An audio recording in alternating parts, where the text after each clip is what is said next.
ဗိုလ်ချုပ်မင်းအောင်လှိုင်မှာသူ့ထက်အရက်မြင့်တဲ့အိမ်မက်ကြီးနှစ်ခုရှိပါတယ်တစ်ခုကအလွန်ကောင်းတဲ့အိမ်မက်ဖြစ်ပြီးနောက်တစ်ခုကတော့အလွန်ဆိုးတဲ့အိမ်မက်ကြီးတစ်ခုပါအဲ့ဒီအိမ်မက်ကြီးနှစ်ခုဟာတစ်ခုနဲ့တစ်ခုလည်းဆက်ဆက်နေပါတယ်သူဟာအဲ့ဒီအိမ်မက်ဆိုးကြီးနှစ်ခုကိုတဲလက်စီမဲ့နေရတဲ့ကျိန်စာတစ်လူသားတစ်ယောက်ပါဒီအိမ်မက်တွေရဲ့အစကတော့စစ်ကောင်စီကြောထောက်နောက်ခံပေးထားတဲ့ကြံ့ဖွတ်ပါတီအကြိမ်ကြိမ်ရှုံးနေမှုတွေကနေစပါတယ်အဲ့ဒီနည်းနည်းရှေ့တိုးပြီးတော့ပြောရမယ်ဆိုလို့ရှိရင်တော့မြန်မာနိုင်ငံမှာရှိတဲ့တန်ဃာတွေနဲ့ဗုဒ္ဓဘာသာဝင်လူအများစုကစစ်အုပ်စုကိုခါတီးတီးမုံတီးဆန္ဒပြခဲ့ကြတဲ့2009ရွှေဝါရောင်တော်လှန်ရေးကစတယ်လို့ပြောရင်လည်းရပါလိမ့်မယ်စစ်အုပ်စုဟာပြည်သူလူထုရဲ့ခေတ်ဆက်ဆက်မုံတီးရွှေရှာမှုကိုသူ့တက်တန်းတစ်လျှောက်လုံးမှာခံရပါတယ်ရိုးရိုးသားသားနဲ့တတ်တတ်ရှင်းရှင်းသာရွေးကောက်ပွဲလုပ်မယ်ဆိုလို့ရှိရင်သူတို့ဟာဘယ်တော့မှမဲမနိုင်ပါဘူးလူအများစုဗုဒ္ဓဘာသာဝင်တွေရဲ့မုံတီးမှုကိုလည်းအကြီးကျယ်ခံရပါတယ်အဲ့ဒါကိုစစ်အုပ်စုကဘလို့တွေးတယ်လဲဆိုတော့ဗုဒ္ဓဘာသာတွေကသူတို့ကိုထောက်ခံလာအောင်လုပ်နိုင်လို့ရှိရင်သူတို့မဲနိုင်မှာပဲလို့တွေးပါတယ်အဲ့ဒါကြောင့်အဲ့ဒီစိတ်ကူးကိုစီမံကိန်းအကြီးကြီးချမှတ်ပြီးတော့အကောင့်ထည့်ပေါ်ပါတယ်အဲ့ဒါလို့အကြံဉာဏ်မျိုးစိတ်ကူးမျိုးကိုစိန်စမာနဉာဏ်လို့ခေါ်ပါတယ်အဲ့ဒီအကြံတွေကိုနီးအမျိုးမျိုးနဲ့လှက်ပတ်ဆန့်သက်ပြီးတော့အကောင့်ထည့်ပေါ်ပါတယ်တနည်းနဲ့မရနောက်တနည်းနဲ့ကြံပါတယ်ဇေကဘာဥခင်ရွှေကိုသာသနာနှုတ်ခဟအသင်းနာမည်နဲ့ဖွဲ့ပြီးတော့ပထမဆုံးစပြီးတော့လောက်ခိုင်းပါတယ်မအောင်မြင်ပါဘူးအဲ့ဒီအချိန်မှာထောင်တွက်ဝီရသူကတစခန်းထနာမည်ကြီးလာတော့အစင်နဲ့ကောက်စားလိုက်ပါတယ်အဲ့ဒီမှာပို့ပြီးတော့အောင်မြင်မှုရတယ်ဆိုတော့သူတို့တွေ့သွားပါတယ်မြို့တကာနယ်တကာလှည့်ပြီးတော့ဆွမ်းအားရှင်တွေကဒိုင်နာကားတွေစီးပြီးတော့ညဘက်အချိန်တွေမှာဗလီတွေကိုမိလိုက်ရှို့ပါတယ်အဲ့ဒီနေ့ကလည်းသူတို့ထင်တယ်လို့မအောင်မြင်ပါဘူးမိထီလာမှာမွတ်စလင်တွေကိုအရှင်လက်လက်မိရှို့တတ်တာကိုရဲတွေကလက်ပိုက်စောင့်ကြည့်ပြီးတော့တတ်နေတဲ့သူတွေဘက်ကနေပြီးတော့လုံခြုံရေးယူပေးခဲ့ပါတယ်ဒါပေမဲ့လည်းလူတို့အများကိုမစီယုံမသိမ့်သွင်းနိုင်ခဲ့ပါဘူး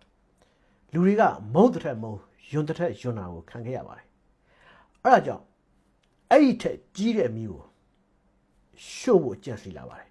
အဲ့ဒီထက်ကြီးတဲ့အကြံကိုကြံစီလာပါတယ်အဲ့ဒါကတော့ရိုဟင်ဂျာဂျနိုဆိုက်စီမံကိန်းကြီးပါအားလုံးသိကြပြီးသားပါကဘာကျော်တဲ့အကြမ်းဖက်မှုကြီးကိုသူတို့လှုပ်လိုက်ကြပါတယ်လှုပ်ပြီးတော့မှသူတို့လက်လွန်သွားပြီဆိုတာကိုတဖြည်းဖြည်းသိလာပုံရပါတယ်သူတို့ကမြန်မာမှာပဲကြော်ချင်တာပါမြန်မာနိုင်ငံအတွက်မှာရိုဟင်ဂျာမုံတီးတွေဖြစ်မဘာသာအစွန်းရောက်တွေပေါ်ပေါက်စစ်အုပ်စုကဗုဒ္ဓဘာသာသူရဲကောင်းကြီးဖြစ်သွားပြီးတော့မဲတွေအနိုင်ရဆိုတာမျိုးသူတို့ကအဲ့ဒါလိုဖြစ်ချင်တာပါဒါပေမဲ့သူတို့ထင်တာထက်သူတို့တပည့်ကျော်တွေကပို့ပြီးတော့လက်ဆောင်ထက်ခတ်ပုံရပါတယ်တတ်တာဖြတ်တာမိရှုတာမရင်းကျင်တာတွေကိုလက်ကုံအစွမ်းကုံလို့တော့တကဘာလုံးကစုတ်တက်ဖြစ်လာအောင်နာမည်ဆိုးနဲ့ကြော်ကြားသွားပါတယ်အဲ့ဒီမှာဘုံမင်းအောင်လှိုင်ရဲ့အိမ်မက်ဆိုးကြီးစပါတယ်သူဟာရိုဟင်ဂျာဂျနိုဆိုက်ရဲ့နံပါတ်1တရားခံအဖြစ်နဲ့တစကြော်ကြားလာပါပြီသူ့ပြစ်ကိုလည်းသူ့ကိုယ်တိုင်အသိဆုံးပါနောက်ဆုံးဘဲတောင်ဘဲကန်းကိုစိုက်တော့မယ်ဆိုတာကိုလည်းသူတဖြည်းဖြည်းတွေးမိလာပါပြီသူ့အသက်ကလည်းပင်စင်သက်ပြည့်နေပါပြီယာဒူးကထွက်ရပါတော့မယ်မထွက်ချင်တော့အကြောင်းမျိုးမျိုးပြပြီးတော့အတင်းကုတ်ကနေရာယူထားတာပါစစ်တပ်ရဲ့သဘောဆိုတာကလည်းယာဒူးလက်မဲ့ဖြစ်သွားရင်အကုန်လက်မဲ့တာပဲဆိုတဲ့သဘာဝရှိတာကိုသူကကောင်းကောင်းသိပါတယ်အဲ့တော့သူ့အနာဂတ်ကကြမှာကိုသူကိုယ်တိုင်ဘေဒင်မေးဖက်ရှုလိုက်တဲ့အခါမှာတွားရလမ်းကြောင်းဟာ ICC မှတပါတခြားမရှိတော့ဘူးလို့သိမြင်လာပါတယ်သူ့ရှေ့ပြစ်ကိုသူဖတ်လိုက်တဲ့အခါမှာလူတွေသူ့ကိုနာမည်ပေးကြတဲ့ကျင်ဆိုးဆိုတဲ့ကံကြမ္မာကြီးနဲ့တက်တိုးနေပြီဆိုတာကိုသူသိမြင်လာပါတယ်သူ့စိတ်ထဲမှာအလွန်မခံချိမခံတာဖြစ်လာပုံရပါတယ်သူ့ရှေ့ကဘုံနေဝင်းတို့ဘိုးတန်းရွှေတို့ကြတော့ဘဝရှင်မင်းတရားကြီးတွေလိုနေသွားပြီးတော့သူ့လှည့်ကြမှာကျင်ဆိုးဆိုတော့ကသူ့ဖို့ရကျင့်တတ်ဆရာမရှိဘူးလေနောက်ပြီးတော့အာနာရှင်စနစ်တို့ရဲ့သဘောတဘာဝအရရှေ့လူတွေလောက်ခဲ့သမျှမကောင်းမှုဒုစရိုက်တွေဟာပပျောက်သွားတယ်လို့မရှိဘဲနဲ့နောက်တက်တဲ့ခေါင်းဆောင်ရဲ့ခေါင်းပေါ်မှာအကုန်စုပြုံပြီးတော့ကြတတ်ပါတယ်ဒါကလည်းသဘာဝကြပါတယ်သူကအားလုံးကိုစက်ခံပြီးတော့ကြီးပွားလာတဲ့အာနာရှင်လက်သစ်မဟုတ်လားငါးတကာယူတဲ့ချီပစွစိတ်ကောင်းပေါ်ကြတယ်ဆိုတဲ့စကားပုံလိုပါပဲအဲ့တော့သူ့အတွက်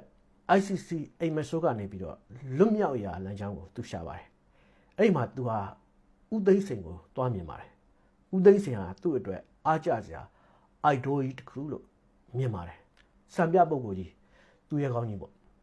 ဦးသိန်းစိန်ဟာရွှေဝါရောင်တန်ခါလှုပ်ရှားမှုကိုတပ်ဖြတ်နှိမ်နင်းတဲ့သူတွေထဲမှာဦးမြင့်ဆွေနဲ့အတူအဓိကပုံကိုယ်တွေထဲမှာတယောက်ပါဝင်တဲ့သူဖြစ်ပါတယ်အဲ့ဒါလိုတန်ခါတက်တဲ့ဦးသိန်းစိန်ဟာမဘာသာကိုမွေးဖွားသူဖြစ်လာပြီးတဲ့နောက်မှာသမရာကြီးနဲ့ဖြစ်လာလိုက်တာမြန်မာဗုဒ္ဓဘာသာအတိုင်းဝိုင်းမှာသာမကနိုင်ငံတကာမှာအထိကြော်ကြားပါတယ်နိုင်ငံတကာကဦးသိန်းစိန်ကိုပြုပြင်ပြောင်းလဲရေးဘိတုကာကြီးလို့ဘာလို့ထင်ကြတဲ့သူတွေတောင်မှရှိပါတယ်နိုဘယ်ငြိမ်းချမ်းရေးဆုတောင်းပေးတော့မလို့ဘာလို့အတန်ထွက်လိုက်ပါသေးတယ်အဲ့ဒါလောက်ထိအောင်မြင်ပါတယ်အဲ့တော့ဘုံမင်းအောင်လှိုင်ကသူလဲသမရာကြီးလှုပ်ချင်လာပါတယ်သမရာကြီးသာဖြစ်လိုက်ရရင်သားရွှေအိုးထမ်းလာတယ်လို့ဖြစ်ပြီးပဲ ICC ကလည်းလွတ်အောင်ရှောင်နိုင်လောက်မယ်လို့သူတွေးတယ်အဲ့ဒါလိုမဟုတ်ဘဲနဲ့စစ်တပ်ကထွက်ပေးရပြီးယာတူးလက်မဲ့ဖြစ်သွားရင်တော့သူ့အောက်ကကောင်တွေကဒေါအောင်ဆန်းစုကြည်နဲ့ပေါင်းပြီးတော့သူ့ကို ICC ပို့တော့မယ်လို့သူထင်လာပါတယ်သူမျက်စိရှိမှကိုပဲဗိုလ်ချုပ်ကျော်ဆွေတို့ဗိုလ်ချုပ်စိန်ဝင်းတို့ကဒေါအောင်ဆန်းစုကြည်နဲ့ဘလူးပလဲလုပ်နေတယ်လို့သူထင်လာပါတယ်သူ့ရင်ထဲမှာခိုကိုးရမဲ့လောက်အောင်ပူလောင်လာပါလိမ့်မယ်ရိုဟင်ဂျာတွေကိုရှို့တဲ့မိဟာသူ့ရင်ထဲမှာအထိလာလောင်နေပါပြီအဲ့တော့သူဟာသူ့အတွက်တက်တာကြောင်းဖြစ်အောင်သမရအရာတို့ကိုတောင်းပါတယ်အိမ်မက်ဆိုးကြီးကနေပြီးတော့မွေးဖွားပေးလိုက်တဲ့အိမ်မက်ကောင်းကြီးအဲ့ဒီမှာထွက်ပေါ်လာပါပြီအဲ့ဒီအိမ်မက်ကသမရာကြီးအိမ်မက်ပါသမရာကြီးတိတ်ဖြစ်ခြင်းတဲ့အိမ်မက်ပါမသေးခင်သမရာကြီးဖြစ်လိုက်ရရင်သေပြောပါပြီဆိုတဲ့အိမ်မက်ပါအဲ့ဒီအိမ်မက်အကောင့်ထဲဖော်ဖို့အတွက်သမရာကြီးယာတူကိုအေးတက်တာတောင်းယူပါတယ်တောင်းယူလို့မရတော့တိုက်ယူပါတယ်တူပြောရရဲ့အာနာသိရတဲ့အဓိကအကြောင်းကြီးတွေကတစ်ချက်ဟာအဲ့ဒါပါပဲအာနာမသိရင်သူ့ဘဝဟာကျိုးစင်ပေါ်မှာလမ်းဆုံးတော့မယ်ထင်လို့အာနာသိလိုက်ပါတယ်တကယ်တော့2008ခြေခံဥပဒေနဲ့တိစောက်ထားတဲ့နိုင်ငံရေးစနစ်ဟာသူတို့စစ်အုပ်စုအတွက်တနေ့ရွှေဥတလုံးကြဥပင်နေတဲ့နန်းကြီးပါဒေါအောင်ဆန်းစုကြည်မကလို့ဘယ်ပါတီပဲတက်တဲ့2008အခြေခံဥပဒေရဲ့အောက်မှာရှိနေသမျှစစ်တပ်ရှိနေသေးသမျှမှာတနေ့ရွှေဥတလုံးကြဆိုတာသူတို့အတွက်တပိတ်ဝင်အိတ်ဝင်ပါအဲ့ဒီငန်းကြီးကိုဗိုလ်ချုပ်မင်းအောင်လှိုင်ကတက်ချက်စားပလိုက်တယ်ဆိုတာဟာသူ့ဘဝကတိတ်ကိုမလုံမကြုံဖြစ်လွန်းလို့လှုပ်လိုက်တာပါစစ်အုပ်စုရဲ့အကျိုးထက်သူ့အကျိုးကိုရှေ့တန်းတင်လိုက်တာပါအာဏာသိမ်းပြီးတဲ့နောက်မှာတော့မြမသမိုင်းတစ်လျှောက်မှာအပြင်းထန်ဆုံးဖြစ်တဲ့အန်တုဆန့်ကျင်မှုကြီးကိုသူရင်ဆိုင်ရပါတယ်သူကိုယ်တိုင်အဲ့ဒါလောက်ထိမျော်လင့်မထားဘူးလို့လည်းဝန်ခံခဲ့ဘူးပါတယ်အဲ့တော့လေသူ့ဆရာဖုန်းကြီးပြောသလိုခစ်ပြောင်းခြင်းရင်ခေါင်းကိုပြစ်ဆိုတာမျိုးတွေကိုသူလုပ်ပါတော့တယ်မကောင်းမှုဒုစရိုက်တို့ရဲ့တဘာဝဟာတစ်ခုစမိရင်နောက်တစ်ခုနဲ့လိုက်ဖုံးရတတ်ပါတယ်အဲ့ဒါလိုပဲမကောင်းမှုဒုစရိုက်နွန်ကြီးထဲမှာတဖြည်းဖြည်းနှစ်သွားရတာမျိုးပါအခုဆိုရင်သူ့အိမ်မက်အကောင်းရောအိမ်မက်ဆိုးရောဟာတဖြည်းဖြည်းနဲ့ရှေ့ကိုတိုးလာတာတွေ့ရပါတယ်သူ့အိမ်မက်အကောင်းအတွက်သူကိုယ်တိုင်တဖြည်းဖြည်းရှေ့တိုးပြီးတော့အကောင့်ထဲပေါ်ဖို့ကြိုးစားနေပါတယ်ရွေးကောက်ပွဲကျင်းပမယ်ဘယ်နှနေရာပဲကျင်းပနိုင်သည်ဖြစ်စေဘယ်သူပဲမဲပေးသည်ဖြစ်စေမပေးသည်ဖြစ်စေအောင်မြင်တယ်လို့ပြောမယ်ရှိသလောက်လူရသလောက်မဲနဲ့လွတ်တော်ခေါ်မယ်သူ့ကိုယ်သူသမရခံမယ်ရွေးကောက်ပွဲဟန်ပြလောက်ကျင်းပနိုင်တယ်ဆိုရင်ရပြီကောင်းကောင်းကျင်းပနိုင်မယ်ဆိုလို့ရှိရင်တော့ပိုကောင်းတာပေါ့လေကောင်းကောင်းကျင်းပနိုင်လေနိုင်ငံရေးသိက္ခာရှိလေဆိုတော့အဲ့ဒါကြောင့်အချိန်နဲ့ယူပြီးတော့ပြင်ဆင်နေတာပါဒါပေမဲ့နောက်ဆုံးတော့ကောင်းကောင်းမကောင်းကောင်းသိက္ခာရှိမရှိကောင်းကောင်းမကျင်းပနိုင်ရင်ဖြစ်တယ်လို့ကျင်းပမှာပါဒီဘဝမှာသမရဖြစ်ကိုဖြစ်ရမယ်လို့ဗိုလ်ချုပ်မင်းအောင်လှိုင်ကစိတ်ပိုင်းဖြတ်ပြီးသားဖြစ်ပုံရပါတယ်သူသမရဖြစ်ဖို့အတွက်ဆက်ပြီးတော့ပြေးလိုက်ကြရအောင်မယ်အသက်တွေကတော့မနှဲမနှောဖြစ်လာပါလိမ့်မယ်တခြားတစ်ဖက်မှာတော့သူ့ရဲ့အိမ်မက်ဆိုးကြီးကလည်းတဖြည်းဖြည်းရှေ့တိုးလာပါတယ် ICC ရှေ့နေကလည်းသူ့ကိုဖမ်းဝရမ်းထုတ်ဖို့တင်ပြထားပြီးပါပြီဒီကြားထဲမှာတော်မီလောင်မာရဲဆိုမှအာဂျင်တီးနားကတကြီးဆိုတာမျိုးလိုမျိုးပဲသူတို့ကလည်းဖမ်းဝရမ်းထုတ်လိုက်ပြန်ပါသေးတယ်ဥကွာဘာဖြစ်တာမှတ်လို့ပူတင်တို့နတ်တန်ယာဟုတို့ကိုလည်းထုတ်သွားထားတာဖမ်းနိုင်တာမှမဟုတ်ပဲလို့အားခဲပြီးတော့မန်တင်းထားကမှအခုဒူတာတေးရထပြီးတော့ဖမ်းခံလိုက်ရပြန်ပါပြီစိုးပါတယ်တော်တော်ကြီးကိုစိုးရတယ်ဗျာဒါမျိုးတွေဖြစ်နေတယ်မြဘုံမင်းအောင်လှိုင်ကဘယ်တော့မှစိတ်ဆက်ဆွေးနွေးလုံးမှာမဟုတ်ပါဘူးစိတ်ဆက်ဆွေးနွေးပြီးတော့မင်းတို့ငါ့ကို ICC ပို့မှာမဟုတ်လားလို့သူတွေးနေပါလိမ့်မယ်သမရယာဒူကလွဲပြီးတော့သူ့ကိုကဲတင်နိုင်မဲ့အရာဘာမှမရှိဘူးလို့သူကဆက်ပြီးတော့တွေးခေါ်လာတော့မှာပါရှေ့ကလမ်းကြောင်းတိုင်းပဲဆက်ပြီးတော့တွေးကြည့်မယ်ဆိုလို့ရှိရင်သူ့အတွက်အဖြေဟာဒီအဖြေပဲထွက်ပါလိမ့်မယ်အကျွင့်မဲ့အာနာမတပါသူ့ကိုအကာအကွယ်ပေးနိုင်တဲ့အရာဘာမှမရှိဘူးလို့သူတွေးမှာပါမသိခင်သမရာကြီးဖြစ်လိုက်ခြင်းနဲ့ဆိုတာဟာ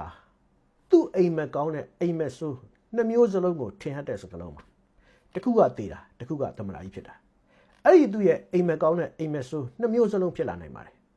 အိမ်မက်ကောင်းအတိုင်းသမ္မတကြီးလည်းဖြစ်လာနိုင်ပါတယ်သူ့ကိုယ်သူခန့်တဲ့သမ္မတကြီးပေါ့လေအိမ်မက်ဆိုးအတိုင်း ICC ကိုရောက်နိုင်တဲ့လမ်းကြောင်းကလည်းတဖြည်းဖြည်းနဲ့ပေါ်လာပါပြီဒူတာတေးရဲ့တွားရလမ်းအတိုင်းပါ